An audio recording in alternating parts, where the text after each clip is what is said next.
Toto je 7 signálov, že tvoj nájomník čoskoro prestane platiť nájomné. Ak tieto signály ignoruješ, skončíš s dlhom. Presne ako ja. Signál číslo 1. Menil som banku. Zodpovedný človek si veci nastaví vopred a potom až robí zmeny. Nie naopak. Zmena banky nie je dôvod na nezaplatenie, je to čistá výhovorka. Signál číslo 2. Som chorý alebo som na PNK. Platíš prevodom, nastav si trvalý príkaz a choroba ťa nezastaví.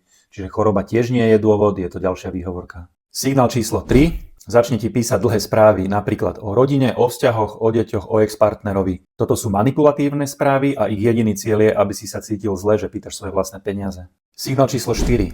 Zaplatím do piatku. Počkaj, a čo sa zmení do piatku? Výplatu si mal 10. a nájomné platíš 20.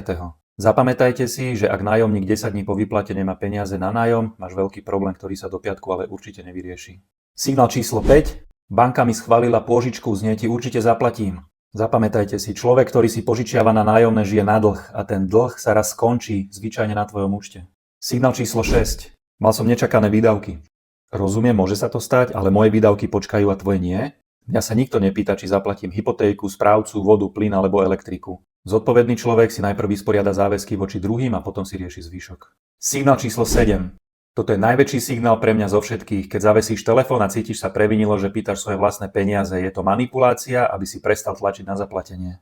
Ja rozumiem, že každý sa môže ocitnúť v nejakej neočakávanej situácii, ale seriózny človek ti to vysvetlí, nekomunikuje cez výčitky a čo je najdôležitejšie, toto sa nestáva od prvého mesiaca a potom pravidelne. Každý z týchto signálov som zažil na vlastnej koži a scenár je vždy rovnaký. Predtým som čakal a veril som, že sa to vždy vyrieši samo, no nikdy sa to nevyriešilo. Stálo ma to peniaze aj nervy. Dnes konám okamžite, hneď ako zbadám ktorýkoľvek z týchto signálov. V ďalšom videu ti ukážem, ako nájomníka preveriť ešte predtým, ako mu dovzdáš kľúče, tak ma sleduj a ušetríš si aj nervy, aj peniaze.